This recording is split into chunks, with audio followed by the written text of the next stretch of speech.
On enchaîne avec le volet professoral. Donc, on a 3 présentations de 12 minutes chacune, comme je l'ai dit plus tôt, avec des périodes de questions de 5 minutes. Donc, si on pourra dépasser un peu plus. C'est des personnes, des chercheurs qui se sont démarqués à l'échelle nationale et internationale, soit par la portée de leurs travaux, la qualité de leur présence dans l'espace public. Donc, on commence d'entrée de jeu avec Alexandre Blais, qui est professeur de physique à l'université. Il est également titulaire de la chaire en architecture d'ordinateurs quantiques et directeur scientifique de l'Institut quantique, avec qui nous avons eu le plaisir de collaborer pour notre événement Les Mystères de la quantique, et auquel il y avait 132 personnes. On remercie une fois de plus l'Institut quantique pour son soutien financier à l'événement et pour les belles collaborations passées et à venir. La présentation de M. Blais ce soir se penche sur le potentiel immense de la physique quantique, particulièrement grâce à l'ordinateur quantique. On l'accueille bien chaleureusement.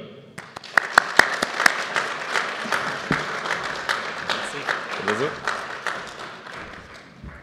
Merci, bonsoir tout le monde. Donc, deuxième présentation en quantique. Rappelez-vous qu'il y a un examen à la fin.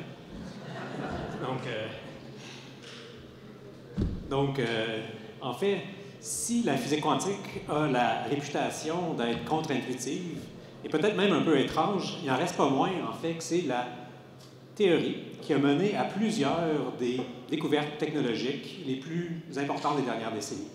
C'est le cas du GPS avec son horloge atomique, l'imagerie médicale et le laser. En fait, ce sont toutes des technologies qui sortent des laboratoires de physique quantique. La même chose est vraie de nos ordinateurs actuels. Donc, au cœur de ces ordinateurs-là, des ordinateurs que je vais appeler classiques dans cette présentation. Okay? Donc, au cœur de ces ordinateurs classiques-là, de nos ordinateurs actuels, de nos téléphones intelligents, se trouvent des matériaux semi-conducteurs, du silicium par exemple. Pour comprendre comment passer de ces matériaux-là, de semi-conducteurs, à un ordinateur, on a eu besoin de la théorie quantique. Donc, la théorie quantique, ce n'est pas seulement la théorie la plus précise qu'on a pour comprendre, prédire le comportement de la nature. C'est aussi une théorie qui a mené à des technologies qui ont vraiment changé la société. Ce qu'on comprend, par contre, maintenant, c'est que le potentiel, justement, de transformer la société du quantique est vraiment loin d'être terminé. On n'a vraiment pas exploité tout ce potentiel-là. On sait que si on utilise de façon plus active des effets quantiques sous le nom de superposition, interférence, intrication, donc si on utilise plus activement ces effets quantiques-là, on peut arriver à des nouvelles technologies qui sont tout aussi révolutionnaires. S'il y en existe plusieurs qui sont en développement, il y en a une dont vous avez probablement entendu parler. Bien, si vous avez écouté la dernière présentation, vous en avez entendu parler. C'est l'ordinateur quantique. Donc, pour comprendre maintenant, et c'est le but de la présentation, comment le quantique peut aider à rendre les ordinateurs plus puissants, au-delà de ce que j'ai déjà dit sur le silicium, là, bien, il faut revenir quelques minutes sur le principe de fonctionnement de ces ordinateurs. Vous savez peut-être que nos ordinateurs, c'est des machines qui traitent des 0 et des 1. Donc, nos ordinateurs traitent des milliards de 0 et des 1 qui sont interprétés comme des images, du son, tout ce qu'on fait sur nos ordinateurs. Chacun de ces 0 et de ces 1-là, dans nos ordinateurs, est encodé dans ce qu'on appelle un transistor. Donc, chacun de ces transistors-là, il y en a des milliards dans nos ordinateurs aujourd'hui, encode 0, la valeur 0 ou la valeur 1. Les transistors, c'est un peu comme les neurones des cerveaux de nos ordinateurs. Donc, chacun prend la valeur 0 ou la valeur 1. Ce qu'on sait maintenant, c'est qu'on peut faire au laboratoire des transistors quantiques. Donc, des transistors que je vais appeler des bits quantiques ou qubits, c'est le terme usuel, qui peuvent prendre la valeur 0, qui peuvent prendre la valeur 1, mais qui peuvent aussi prendre des valeurs qui n'ont aucune analogie avec les ordinateurs standards. Cette valeur-là, je vais l'appeler 0 et 1. Ce que ça veut dire, d'un point de vue mathématique, c'est extrêmement clair. D'un point de vue mathématique, on sait exactement ce que ça veut dire. D'un point de vue intuitif, ça l'est peut-être un peu moins. Ça veut, d'une certaine façon, dire que je suis ici, en train de vous parler, puis je suis à la maison en train de relaxer. Ça veut dire peut-être que les lumières ici sont allumées et que les lumières sont fermées. Donc, en fait, le quantique, c'est étrange quand on prend les propriétés quantiques puis on essaie de les extrapoler, comme je viens de le faire, à notre monde quotidien. Il n'en reste pas moins que c'est comme ça que la physique quantique fonctionne, ou plus précisément, c'est comme ça que la nature fonctionne à son niveau le plus fondamental. Ça, c'est vérifié quotidiennement dans des laboratoires à travers le monde, dont des laboratoires à l'Institut quantique de l'Université de Sherbrooke. OK, excellent. On a le droit à maintenant des drôles d'états que je vais appeler 0 et 1. Mais qu'est-ce que ça fait pour le calcul? Comment on va utiliser ça pour faire des ordinateurs plus puissants? Puis pour ça, on va entrer ensemble dans cette librairie-là. En fait, je vais être le premier à entrer. Je vais cacher une note dans une des pages d'un des livres de la bibliothèque. Vous allez entrer après moi, puis vous allez essayer de trouver la note. Donc, ce que vous allez faire, c'est que vous allez prendre page par page, livre par livre, jusqu'à temps que vous allez trouver la note. Essentiellement, l'algorithme, la méthode que vous utilisez, c'est la même que nos ordinateurs actuels. Vous regardez séquentiellement toutes les possibilités. En exploitant le fait que les qubits peuvent être 0 et 1, les superpositions d'états, un ordinateur quantique, dans notre analogie de bibliothèque, peut explorer simultanément toutes les pages de tous les livres. Okay? C'est ça qui lui permet d'accélérer les calculs. Ce que je viens de dire là, ça suggère que l'ordinateur quantique va trouver en un coup, tout de suite, la bonne réponse. C'est un peu plus compliqué. L'ordinateur quantique doit exploiter d'autres effets quantiques, l'interférence et l'intrication, pour arriver à la réponse. Il n'en reste pas moins que pour des calculs d'intérêt pour la société, on peut arriver à des accélérations, oui, massives de certains calculs. Puis la question que vous vous posez, c'est à quel point est-ce que l'accélération est importante? Dans notre analogie, c'est combien de livres, de combien de pages, de combien de livres je peux consulter en même temps? Bien, ça, on connaît la réponse à ça. Si j'ai un ordinateur quantique qui a n qubits, n transistors quantiques, le nombre de combinaisons que je peux explorer simultanément, dans notre analogie encore, le nombre de pages que je peux regarder simultanément, c'est 2 à la n. 2 fois 2 fois 2 fois 2, n fois. 2 à la n, ça explose assez vite. Donc, on va prendre un exemple, 300. Imaginons que j'ai un ordinateur quantique qui a 300 transistors quantiques, 300 qubits. 300, en fait, c'est modeste. Il existe maintenant des ordinateurs quantiques à plus de 400 qubits qui sont disponibles en ligne.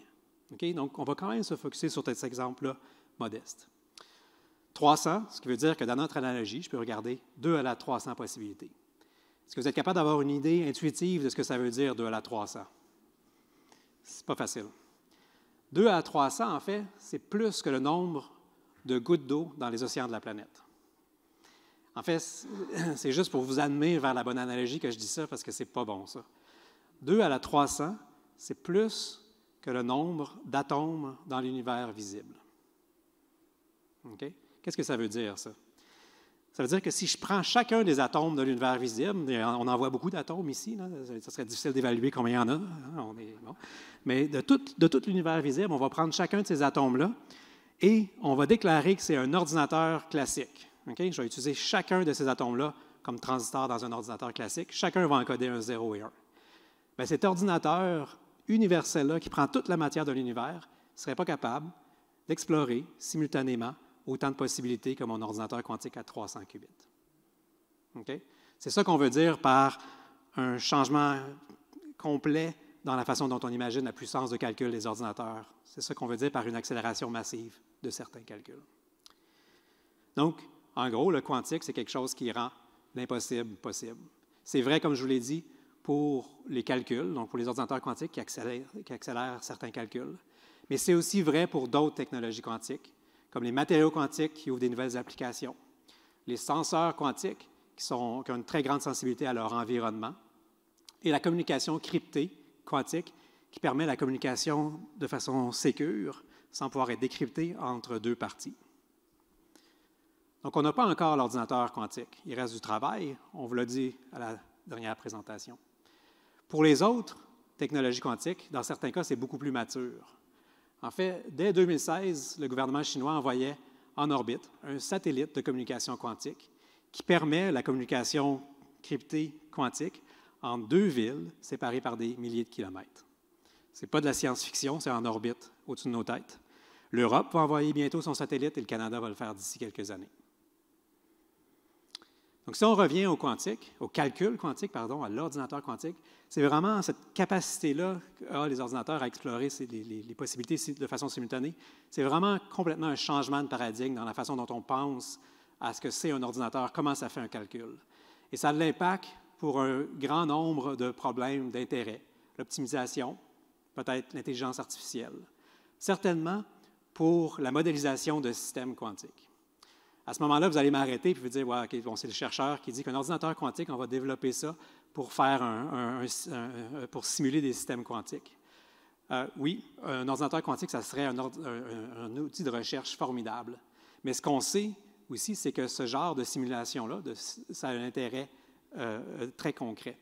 Par exemple, dans l'industrie pharmaceutique, une des étapes qui sont très longues, très coûteuses, c'est on a un paquet de molécules candidates, et avant de les synthétiser, ce qu'on va faire, c'est qu'on va modéliser sur ordinateur leurs propriétés. Et cette modélisation-là est très coûteuse et très longue. Un ordinateur quantique vient accélérer ça massivement. OK, où est-ce qu'on en est? C'est quoi l'état de l'art? Donc, il existe plusieurs architectures pour l'ordinateur quantique qui prennent le nom, par exemple, de qubits supraconducteurs, ions piégés, qubits de spin. Et à l'Institut quantique de l'Université de Sherbrooke, on s'intéresse à deux de ces approches-là. Et les travaux des chercheurs de l'Institut ont de l'impact dans les grandes compagnies, dont vous reconnaissez les logos là, mais aussi dans des plus petites start-up, Nord Quantique, par exemple, qui est à Sherbrooke. Parce que c'est mon sujet de recherche, je vais vous dire pendant 1 minute 30 quelque chose sur l'ordinateur quantique supraconducteur, dont on a déjà entendu parler. Donc, un supraconducteur, comme l'aluminium, c'est quelque chose, un matériel qui, à basse température, a plus de résistance au passage d'un courant électrique. Donc, on s'imagine, on s'intéresse à construire des circuits intégrés, on imprime des petits circuits électriques qui vont agir comme transistors quantiques. L'idée de faire ça, ça date des années 90, première réalisation 99 au Japon. Mais à ce moment-là, on réussit à montrer ce concept-là de 0 et 1 dans un échantillon, dans un frigo à dilution. Mais on ne sait pas comment, pour autant, construire un ordinateur quantique. Donc, en 2004, avec une équipe à Yale, on développe ce qui s'appelle électrodynamique quantique en circuit, on aime les mots compliqués, qui est une architecture pour construire un ordinateur quantique. 2007, c'est le qubit Transmon. Et, je vois le temps qui file. Et 2009, on mêle ces deux idées-là pour faire le premier algorithme quantique. C'est vraiment de l'artisanat quantique à ce moment-ci, un peu d'une sorte de macramé quantique dans des petites équipes. Les choses changent quand IBM, par exemple, s'intéresse à ce sujet-là. Et comme je vous ai dit, il y a des ordinateurs quantiques maintenant en ligne qui ont plus de 400 qubits. Google, qui en 2019 réussissait à atteindre ce qu'on appelle l'avantage quantique, le fait que leur dispositif à 53 qubits a réussi à faire un calcul plus rapidement que Summit, qui est aujourd'hui le deuxième plus puissant ordinateur classique au monde au coût d'1/4 milliard de dollars. Pour conclure, c'est vraiment la dernière slide. Je vois quelqu'un qui s'avance dangereusement. Est-ce qu'on y est? Est-ce que vous devriez acheter un ordinateur quantique aujourd'hui? La réponse, c'est qu'il reste du travail. Donc, nos ordinateurs quantiques font des erreurs. Il faut améliorer toutes les composantes de ces ordinateurs-là. Il y a du développement à faire, mais il y aurait de la recherche fondamentale aussi à faire. Il faut améliorer chacune des composantes des opérations.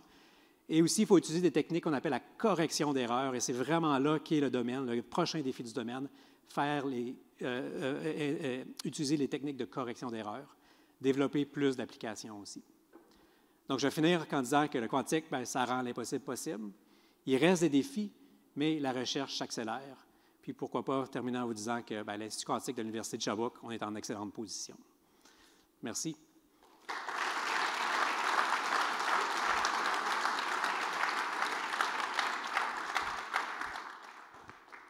Merci, professeur Blais, pour cette magnifique présentation. On sortait de la science naturelle dans la forme, on était vraiment dans des lancers créatifs, j'ai adoré. C'est maintenant le temps à notre auditoire de poser des questions. Donc, première main levée que je vois.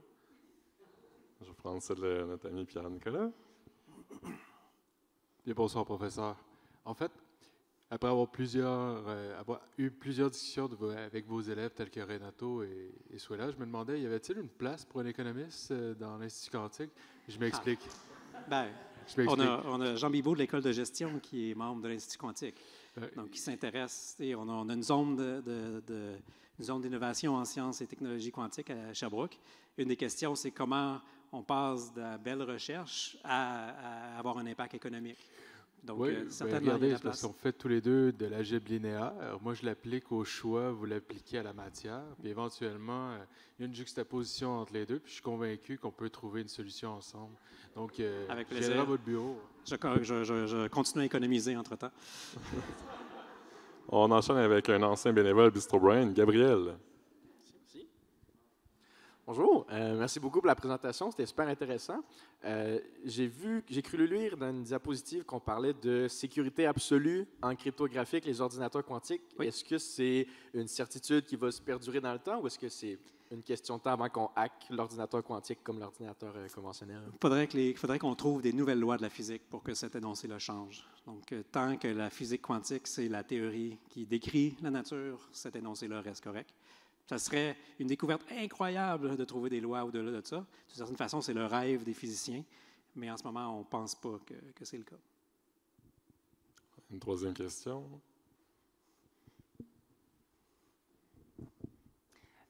Salut, comment est-ce que tu vois le mariage entre l'intelligence artificielle avancée puis la physique quantique? Tu parlais de pharmacologie. Je sais qu'il y a des systèmes comme AlphaFold qui permettent justement de faire des avancements massifs dans la recherche de quantité que vous mentionnez. Oui, donc il y a deux aspects. Il y a deux aspects, je vais aller brièvement, là, mais un premier, c'est comment est-ce que l'intelligence artificielle peut aider le quantique. Donc, nous, on s'en sert dans le groupe de recherche pour améliorer les opérations logiques, par exemple. On pense peut-être qu'on pourrait aussi améliorer les designs de qubits avec l'intelligence artificielle. La deuxième chose qui reste plus spéculative, c'est est-ce qu'un ordinateur quantique pourrait un jour accélérer l'intelligence artificielle, être utile pour ça? Et là, c'est encore, le jury n'est pas complètement décidé sur ça. Il y a des indications que oui, il y a quand même beaucoup de scepticisme. Ce qu'on voit, par contre, c'est que ces deux sujets à la fine pointe, c'est pas tellement surprenant que quand on les mêle ensemble, on soit encore plus à la fine pointe puis qu'il reste des questions. Donc, c'est la recherche active de répondre à ça. Merci beaucoup. Je pense que j'avais vu une main levée par là. Il y en a une dans ce coin-là aussi. Je pense que c'est un étudiant bien, bien dévoué en quantique. Bonjour Alexandre, j'espère que vous allez bien. Dans le cas de transistors qui ont 3 états possibles, 0, 1, 2, disons on fait des transistors à 3 états possibles superposés. Est-ce qu'on serait 3 à la n plutôt que 2 à la n? Oui, tout à fait. Par contre, c'est pas là, donc on pourrait faire ça. Puis d'ailleurs, je ne le dis pas à personne, là, mais juste à toi, les transmonds dont j'ai parlé en 1 seconde, ils ont plusieurs niveaux. Donc, on peut exactement faire ça. Cela dit, ce n'est pas là que le gain est. C'est vraiment parce qu'on est à la n, qu'on ait 2 à la n, ou 3 à la n, ou à 4 à la n. Quand tu es à la n, c'est vraiment là que le gain se trouve. Un peu comme dans des bits photoniques, si on veut. Oui, ben, Okay. Dans nos ordinateurs actuels, on aurait pu décider que c'est pas Intel aurait pu dire on travaille avec 0, 1, 2, mais il y a peu de gains à faire ça pour la complexité que ça représente. Merci beaucoup. Merci pour la question. On a le temps pour une dernière bien, bien courte. Xavier, là, tu me fais faire mon jog, là. Mes enjambées. Je pense que je mesure aussi bien. Merci pour votre présentation. Je me posais la question de la sensibilité à l'environnement. Parce que pendant toute la durée de votre présentation, il y a plusieurs millions de particules, en particulier venant du sol, venant du ciel, qui nous ont traversés. Et puis, on est des fois porteurs nous-mêmes, je sais pas, d'une montre en radium. Oui. Quelle est la sensibilité de ces systèmes finalement au bruit? Par exemple, si on le met à côté d'un accélérateur. C'est la question importante. C'est quand je disais dans la dernière slide ici qu'il faut améliorer les qubits et les opérations puis faire de la correction d'erreurs. C'est exactement régler ça. Donc, les qubits sont, par définition, sont très sensibles à leur environnement. Puis ce qu'on a réussi à faire au cours des 20 dernières années, c'est d'augmenter le temps, au début, 1 nanoseconde, pendant qu'on est capable de garder 0 et 1. Maintenant, 4 millisecondes, il y a des ordres de grandeur, là, 10 à la moins 9, 10 à la moins 3. Donc, vraiment, une grosse amélioration, mais il faut continuer. Cela dit, il peut y avoir des impacts de rayons cosmiques qui sont détectés par les ordinateurs quantiques. Ça a été vu par Google, ça a été vu par IBM. Donc, s'il y a un rayon gamma qui arrive sur l'ordinateur, il va créer une erreur qui va se propager à tous les qubits. Puis on est donc maintenant capable d'observer des particules cosmiques avec les ordinateurs quantiques. Et ce que je pourrais dire, c'est que c'est même utiliser ce genre de sensibilité-là comme un avantage maintenant, entre autres dans la recherche de la matière noire. Un candidat pour la matière noire, désolé, la question va être plus longue, la réponse va être plus longue que la question, mais un des candidats pour la matière noire, qui est un des grands mystères sur le futur de l'univers, est-ce que l'univers va être en contraction ou en compression, c'est la présence de matière noire. Ouais. Et on utilise maintenant des qubits superconducteurs pour détecter une des particules candidates, qui est l'action. C'est, de mon point de vue, tout à fait incroyable. On n'a pas développé ça, on n'a pas développé le transmon en pensant ça. Mais maintenant, parce qu'on est capable de faire des mesures très, très sensibles sur des systèmes quantiques, ça ouvre toutes sortes d'autres possibilités.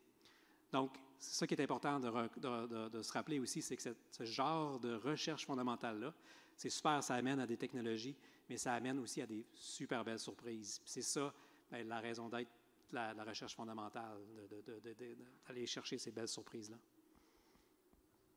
Merci, professeur Blais.